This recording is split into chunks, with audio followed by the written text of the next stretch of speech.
Iya, maka Halaman 1. kapan ini bro? Jam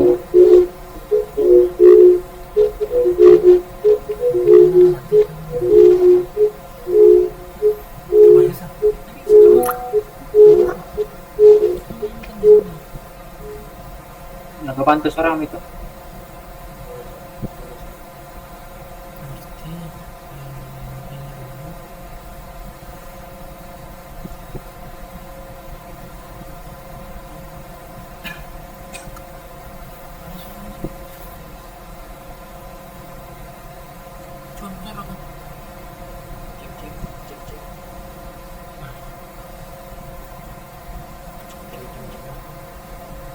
Kecil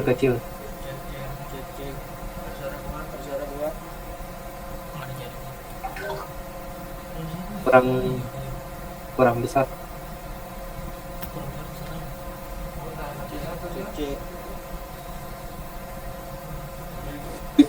Naikkan lagi. Halo. Ya jelas. Tunggu.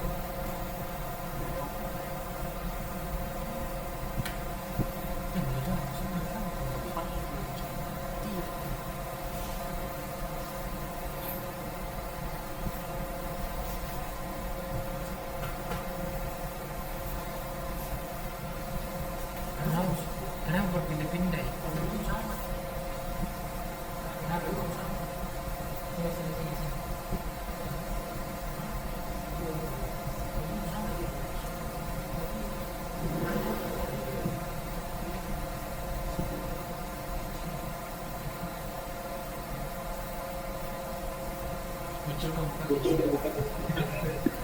Baik, bismillahirrahmanirrahim. Assalamualaikum warahmatullahi wabarakatuh.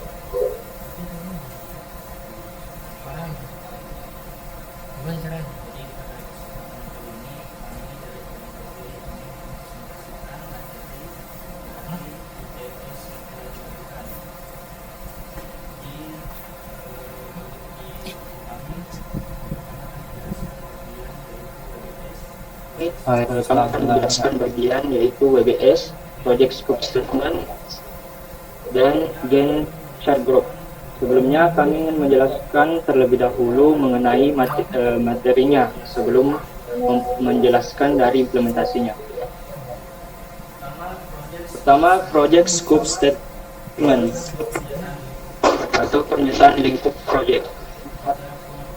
Secara pengertian, dokumen ini berfungsi sebagai peta dan kontrak kesepahaman antara tim proyek dan pemilik proyek. Dokumen ini mendefinisikan apa yang akan dikerjakan dan yang tak kalah penting apa yang tidak akan dikerjakan. Tujuannya untuk mencegah scope creep atau pembengkakan lingkup,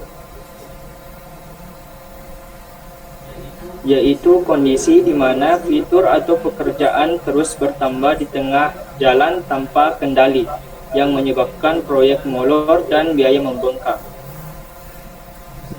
Kemudian, komponen kunci dalam scope statement.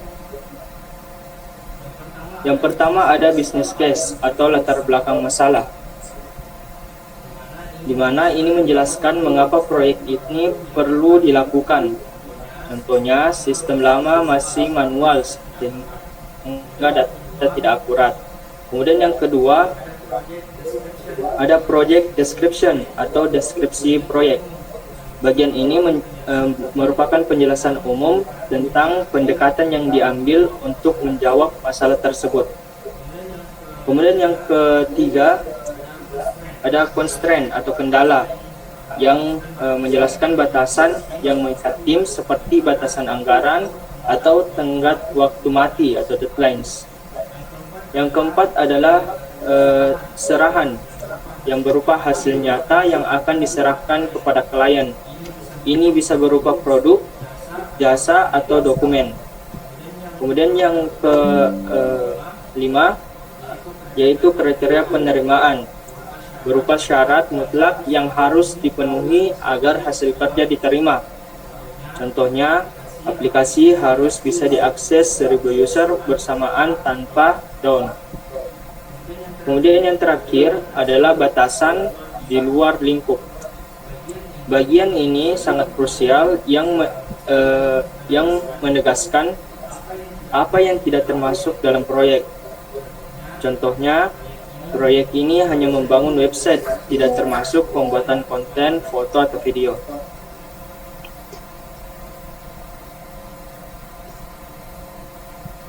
Selanjutnya, saya serahkan kepada Muhammad Arif untuk menjelaskan. Baik, selanjutnya ada WBS atau Work Breakdown Structure. Setelah skop disetujui, pekerjaan besar tersebut harus dipecah menjadi bagian-bagian kecil yang dapat dikelola atau manageable. Inilah fungsi WBS. WBS adalah dekomposisi hierarkis dari total ruang lingkup pekerjaan. WBS berorientasi pada deliverable atau hasil, bukan sekedar daftar aktivitas atau kuota kerja. Struktur level WBS yang pertama level 1 atau project title, yaitu nama proyek utama.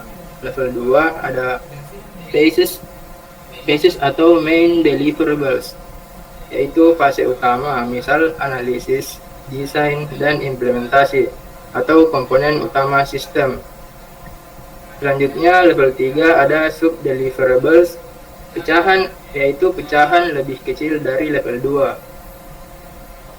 Selanjutnya level terbawah yaitu work package, yaitu paket kerja terkecil yang bisa diestimasi biaya dan waktunya serta ditugaskan kepada satu orang atau tim.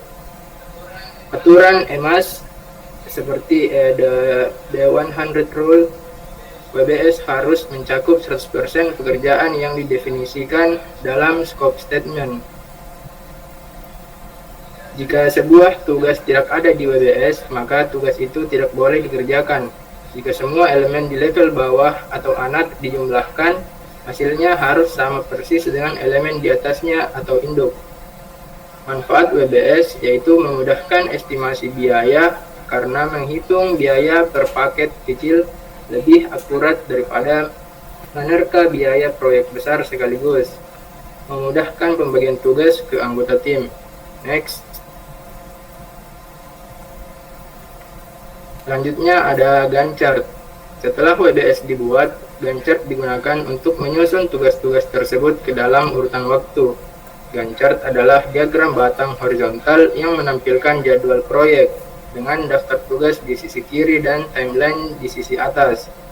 Elemen utama Gantt chart yaitu task list, yaitu daftar tugas dari WBS.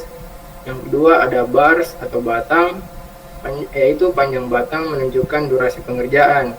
Yang ketiga ada dependencies, yaitu ketergantungan atau garis atau arrow yang menghubungkan tugas. Misalnya finish to start, yaitu B mulai setelah A selesai.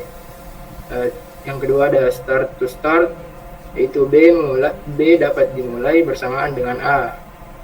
Selanjutnya ada milestone, titik penting proyek atau durasi 0 hari, ditampilkan sebagai simbol wajib. Resource, yang terakhir ada resource, orang atau tim yang bertanggung jawab pada setiap tugas. Saya kembalikan ke moderator. Baik, selanjutnya materi selanjutnya akan dibahas oleh Fajar.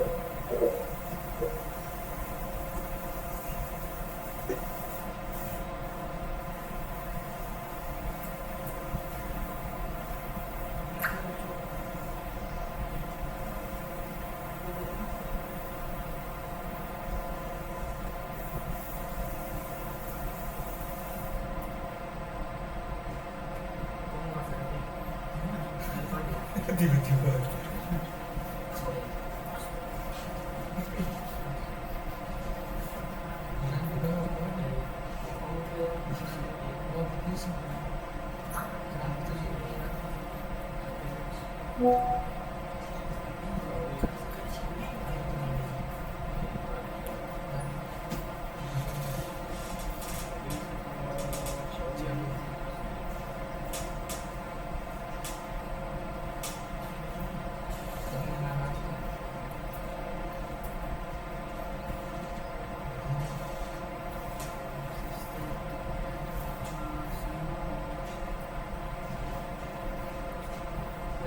Baik, karena Fajar tidak ada, saya serahkan ke Raffi. Baik, hubungan integrasi the Holden tree. Sebagaimana mahasiswa sistem informasi, penting untuk memahami bagaimana ketiganya terhubung dalam alur sistematis. Dokumen scope statement. Pertanyaan dasar, apa fungsi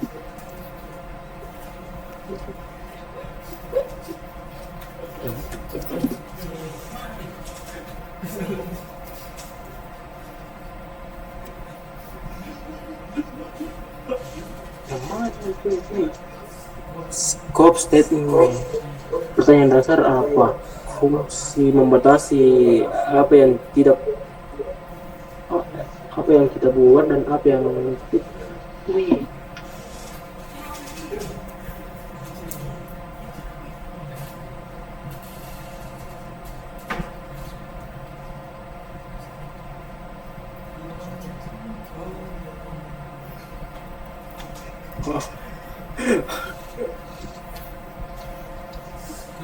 scope statement. Dasarnya itu apa? Mengatasi apa yang kita buat dan apa yang tidak. Kemudian outputnya berdasarkan proyek blunder.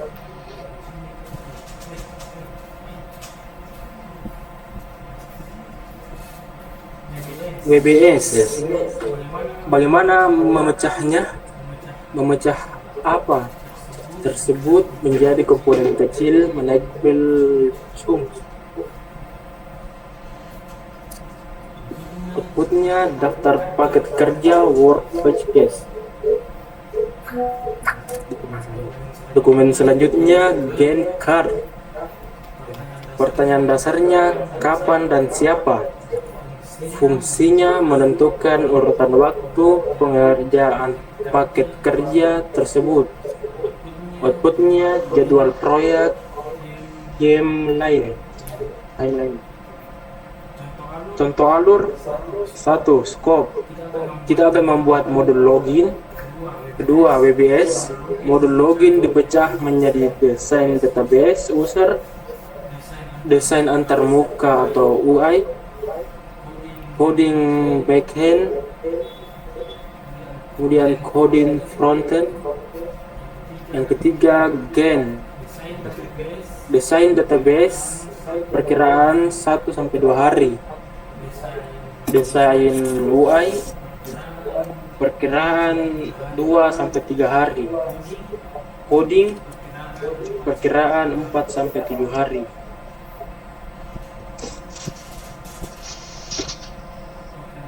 Oke, baik, saya kembalikan ke moderator. Baik. Selanjutnya kita masuk ke implementasinya berupa dokumen. Pertama, project scope statement.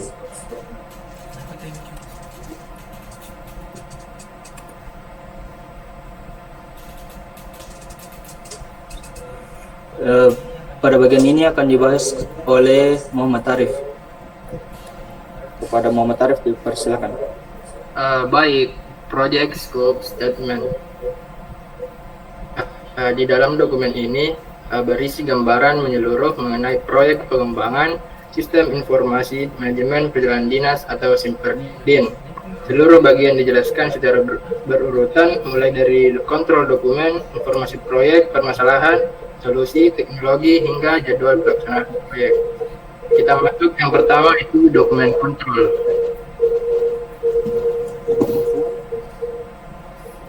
Di bagian ini mencatat riwayat revisi dokumen dan informasi yang ditampilkan mencakup tanggal perubahan dokumen, penulis atau penyusun dokumen, nomor versi dokumen, referensi atau alasan revisi.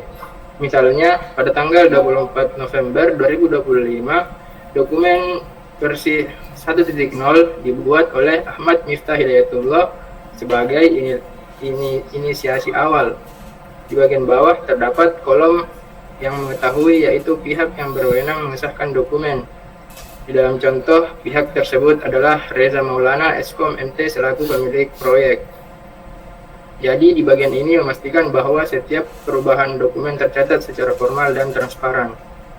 Lanjut, ada yang namanya info global. Di bagian ini memberikan identitas proyek.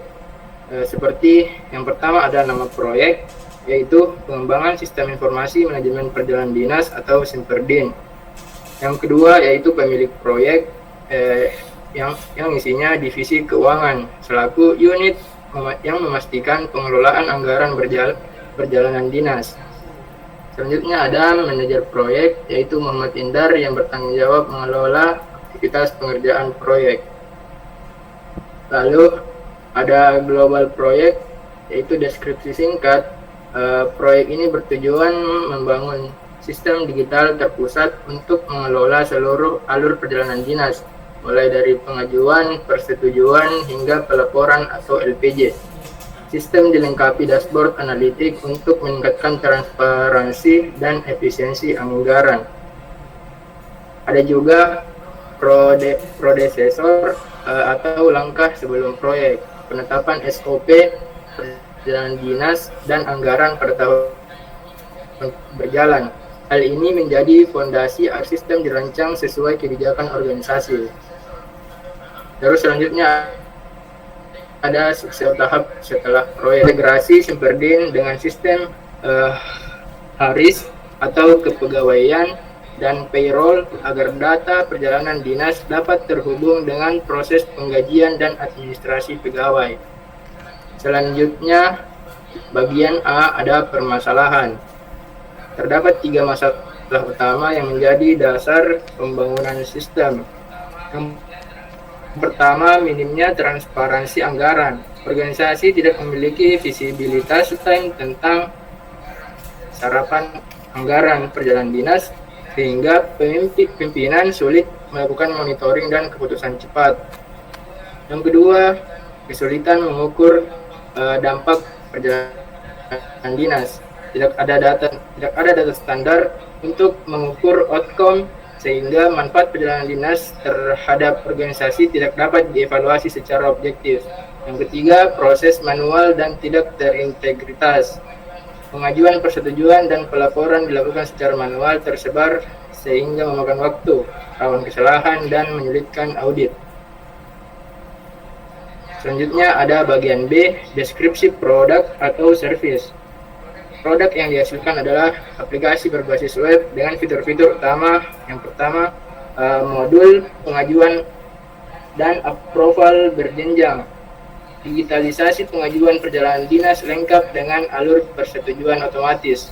Yang kedua, modul pelaporan atau LPJ. Pegawai dapat mengunggah bukti pengeluaran dan laporan hasil perjalanan dinas. Yang ketiga, impact tracking. Kolom wajib untuk menjelaskan output dan outcome perjalanan sehingga dampak kegiatan dapat diukur. Yang keempat, ada dashboard eksekutif. Grafis data perjalanan dinas seperti statistik belanja, tren divisi, dan korelasi biaya dan hasil untuk mendukung pengambilan keputusan pimpinan. Dan bagian C, faktor penentu keberhasilan. Yang pertama itu ada adopsi pengguna berjalan baik. Seluruh pegawai konsisten menggunakan sistem tanpa kembali ke proses manual. Yang kedua, data diinput secara akurat. Kualitas data ditentukan oleh kebenaran input biaya dan pelaporan dampak. Yang ketiga, dukungan manajemen. Pimpinan aktif memanfaatkan data dashboard sebagai dasar optimasi anggaran. Yang keempat, ketersediaan infrastruktur. Server stabil dan jaringan internal mendukung kelancaran akses aplikasi. Terus bagian D, keuntungan yang diharapkan. Manfaat yang ingin dicapai antara lain transparansi anggaran. Yang pertama, transparansi anggaran. Pimpinan dapat melihat posisi anggaran perjalanan dinas secara real time. Yang kedua, efisiensi berbasis data. Keputusan efisiensi lebih akurat karena berbasis analitik, historis, dan dampak perjalanan. Yang ketiga, kemudahan audit. Seluruh bukti transaksi dan laporan tercatat digital sehingga mudah ditelusuri. Yang keempat, peningkatan akuntabilitas. pegawai lebih bertanggung jawab karena adanya fitur pelacakan outcome. Saya kembalikan ke moderator. Baik, selanjutnya di bagian teknologi, di mana pada bagian teknologi ini terdapat platform berupa aplikasi berbasis web. Lalu pada bahasa pemrograman ini kita bisa tulis PHP atau Node.js juga. Kemudian pada bagian database kita bisa menggunakan MySQL atau PostgreSQL untuk menyimpan data terstruktur. Dan pada bagian server kita bisa menggunakan cloud server atau server internal kantor. Kemudian di bagian tools analitik kita bisa menggunakan chart.js dan integrasi Power BI untuk visualisasi dashboard. Lalu di bagian deskripsi proyek, di sini ada maksud dan tujuan proyek, yaitu membangun single source of truth atau satu sumber data untuk seluruh aktivitas perjalanan dinas organisasi guna mendukung efisiensi biaya. Lalu hasil yang diinginkan, yang pertama ada aplikasi Simperdin yang berfungsi penuh secara live, dan dokumen teknis, user manual, dan sistem documentation. Yang ketiga adalah laporan pelatihan pengguna. Lalu ada jadwal dan milestones atau penanda pekerjaan, yang mana ada beberapa fase. Yang pertama inisiasi dan desain, durasinya 1-4 minggu. Penanda capaian yaitu dokumen SRS disetujui dan desain UI UX final. Target waktunya itu akhir bulan ke-1. Kemudian ada pengembangan dev minggu ke-5 sampai 10, di mana di sini versi beta aplikasi siap. Kemudian tenggat waktunya itu pertengahan bulan ke-3. Lalu fase yang ketiga ada testing atau UAT, dilakukan pada minggu ke-11, yang mana capaiannya itu adalah UAT atau User Acceptance Test, selesai tanpa critical bug. Tenggat waktunya itu minggu ke-11, dan ada deployment di minggu 12, di mana milestone-nya itu sistem go live dan serah terima dokumen. Tenggat waktunya akhir bulan ke-3. Adapun ini estimasi perkiraan biaya yang kami buat. Lalu ada estimasi sumber daya yang diperlukan. Lalu di sini ada perencanaan aktivitas secara global, dan ada di bagian risiko seperti permintaan fitur integrasi tiket. Lalu ada perubahan alur persetujuan. Di bagian batasan ada sistem tidak memfasilitasi pembayaran atau transfer uang saku. Kemudian yang kedua, sistem tidak menyediakan fitur pemesanan tiket atau booking. Lalu yang ketiga, migrasi data yang lama. Yang terakhir yaitu asumsi, di mana SOP perjalanan dinas yang berlaku saat ini sudah baku dan tidak akan berubah drastis selama pengembangan sistem. Kemudian yang kedua, seluruh pegawai memiliki akses komputer internet untuk mengakses sistem. Dan yang terakhir, data pegawai dan struktur organisasi tersedia dalam format digital. Selanjutnya di dokumen selanjutnya yaitu WBS.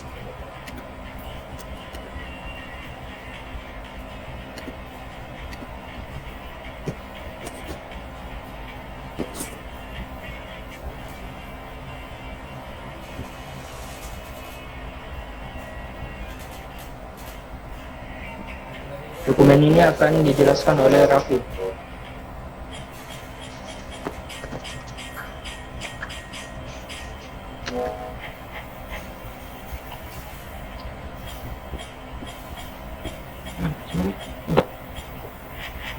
Baik, saya akan memaparkan BBS untuk proyek Simperdin.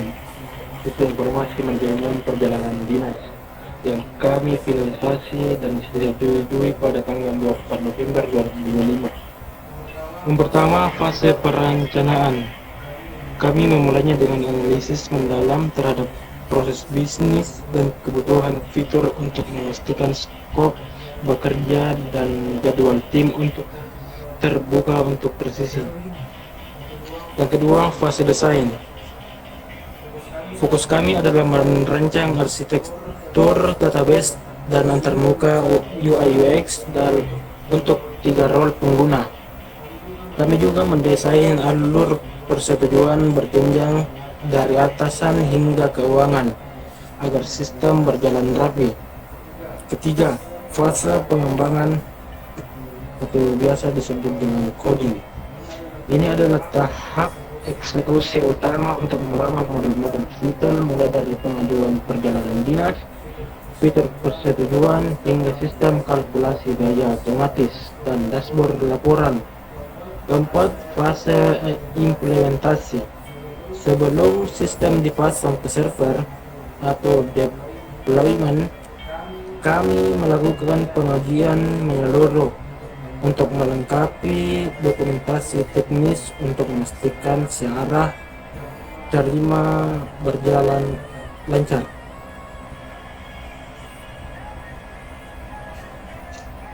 Baik, saya alihkan ke moderator. Selanjutnya, dokumen selanjutnya itu Gantt chart group yang akan dijelaskan oleh Fajar.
Baik, karena Fajar tidak ada, maka saya yang akan melanjutkan.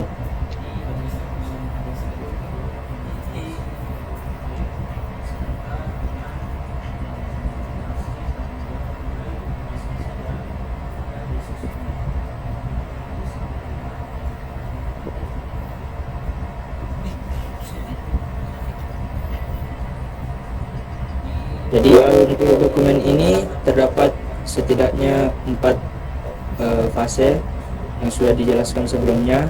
Ada fase inisiasi dan perencanaan, fase desain sistem, fase pengembangan aplikasi coding, dan fase pengujian, implementasi, dan penutupan. Dimana di setiap fasenya ini yang memiliki detail-detail tugas beserta durasi, tanggal mulai dan tanggal selesainya. Di bagian akhir juga terdapat nama yang menyetujui dokumen serta yang membuat dokumen tersebut. Saya kira demikian presentasi dari kelompok kami. Selanjutnya kita masuk ke sesi tanya jawab. Kepada teman-teman yang ingin bertanya, silakan mengangkat tangan, menyebutkan nama dan dari kelompok mana.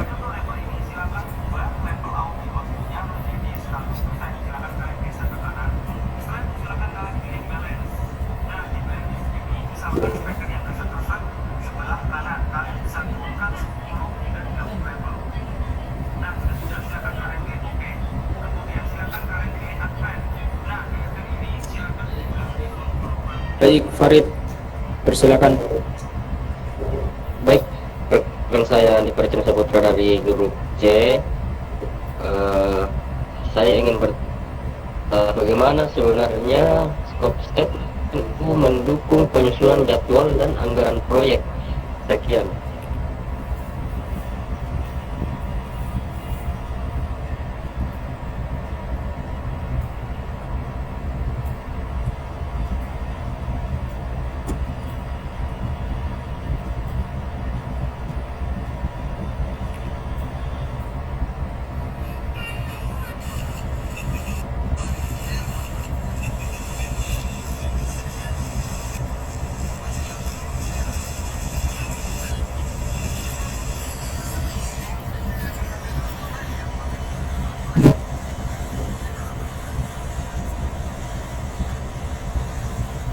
Dari kelompok lain, cepat.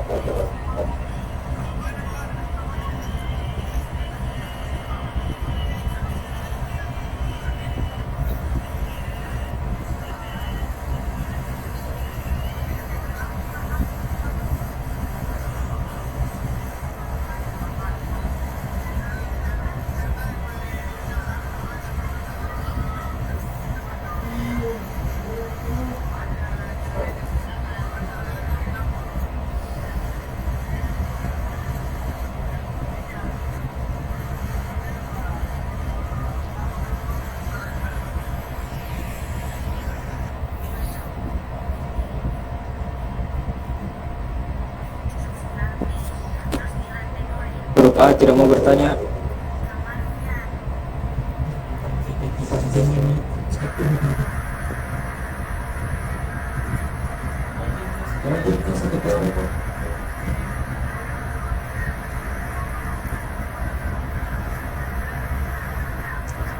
Saya permisi, ini saja yang kami terjelaskan.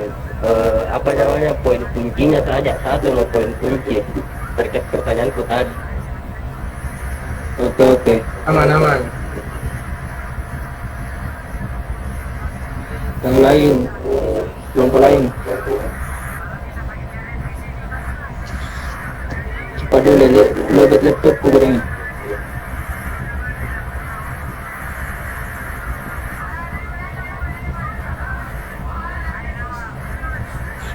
Saya mau bertanya. Oke, silakan. Saya perwakilan dari grup A. Pertanyaan saya, bagaimana jika salah satu work text terhambat, maka bagian mana dari proyek yang paling terdampak? Itu saja.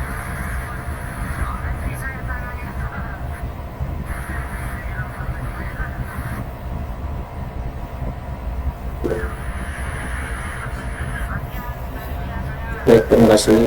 Selanjutnya Kameria. Baik, terima kasih atas kesempatannya. Perkenalkan, saya Kameria dari kelompok E. Tadi dijelaskan kalau scope statement itu berfungsi sebagai batasan proyek. Nah, dalam proses pengembangan sistem manajemen perjalanan dinas, fitur apa yang sering menjadi pemicu scope creep, dan satu alat atau teknik yang dapat digunakan oleh tim yang dapat digunakan oleh tim proyek untuk mencegah fitur tersebut dapat merusak batasan proyek yang sudah ditetapkan. Baik, terima kasih atas pertanyaannya.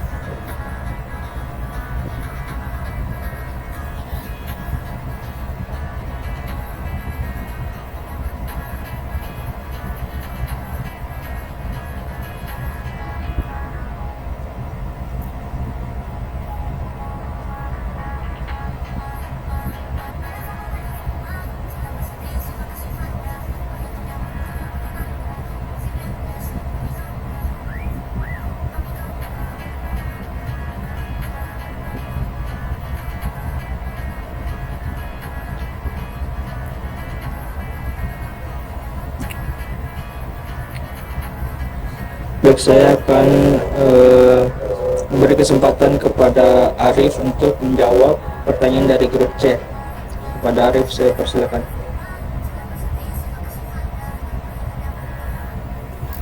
Baik, saya akan menjawab pertanyaan dari saudara Farid, yang dimana pertanyaannya itu bagaimana scope statement mendukung penyusunan jadwal dan anggaran. Nah, yang pertama itu mendukung penyusunan jadwal. Scope itu menentukan daftar aktivitas atau work breakdown structure atau WBS. Ruang lingkup membantu tim menguraikan pekerjaan menjadi tugas-tugas lebih kecil. Tanpa definisi ruang lingkup yang jelas, WBS tidak bisa disusun. Contoh, jika scope menyebut membangun modul approval, maka WBS akan berisi analisis kebutuhan approval, desain UI UX, pengembangan backend, pengujian modul approval. Semua aktivitas ini muncul karena skopnya jelas. Skop juga menentukan durasi setiap aktivitas. Karena deliverable sudah jelas, tim dapat memperkirakan waktu pengerjaan dengan lebih akurat.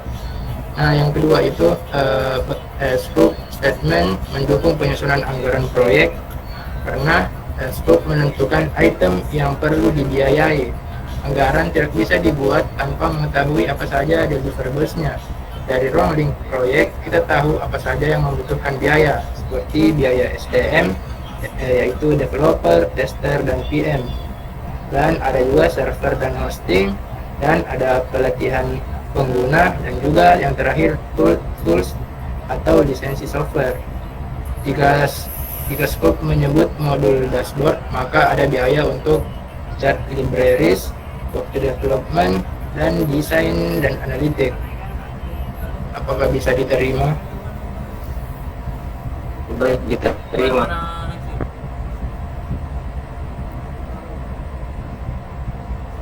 Jawab.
Jawab nih.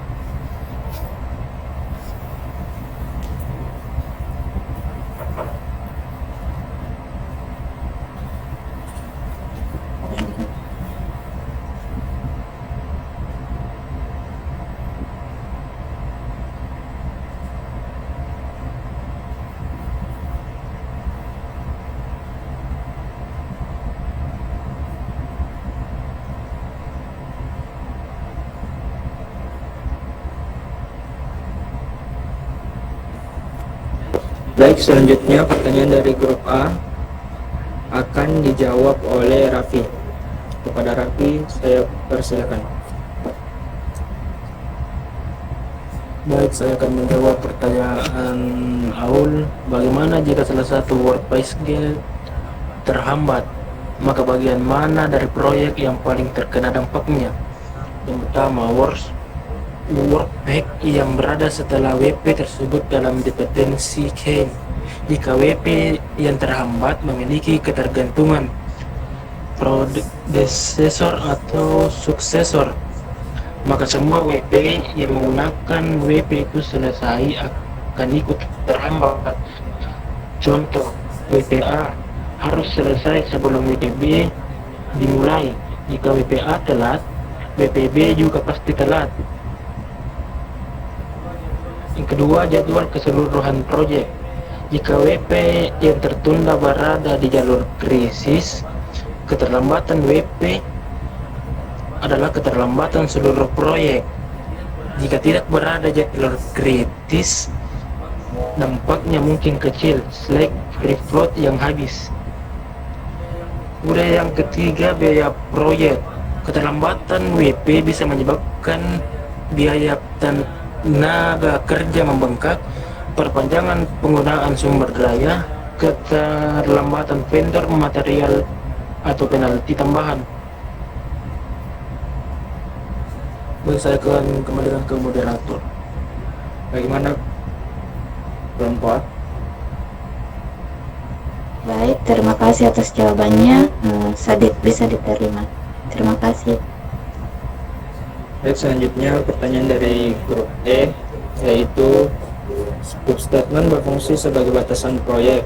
Dalam proyek pengembangan sistem perjalanan dinas, fitur apa yang paling sering memicu scope script, dan satu alat atau teknik apa yang dapat digunakan tim proyek untuk mencegah fitur tersebut merusak batasan proyek yang sudah ditetapkan. Baik, jadi fitur pemicu scope creep itu salah satunya adalah fitur alur persetujuan atau oral workflow yang dinamis, dimana ini seringkali di tengah jalan klien itu meminta logika pemunculan yang rumit. Contohnya, jika manajer A cuti, persetujuan otomatis lari ke B, tapi hanya untuk budget di atas X rupiah. Kompleksitas birokrasi ini sering tidak terdefinisi jelas di awal. Kemudian alat atau teknik pencegahnya yaitu change control system atau sistem kontrol perubahan. Ini adalah mekanisme formal di mana setiap permintaan fitur baru wajib dicatat, dianalisis, dampak biaya dan waktunya, dan harus disetujui secara tertulis oleh sponsor sebelum dikerjakan. Dengan ini, maka kita bisa mencegah fitur tambahan masuk diam-diam. Bagaimana kelompok E? Baik, terima kasih. Baik, saya rasa sudah cukup presentasi kita pada hari ini. Pada teman-teman yang sudah bertanya, terima kasih. Jika ada salah-salah kata mohon dimaafkan. Assalamualaikum warahmatullahi wabarakatuh.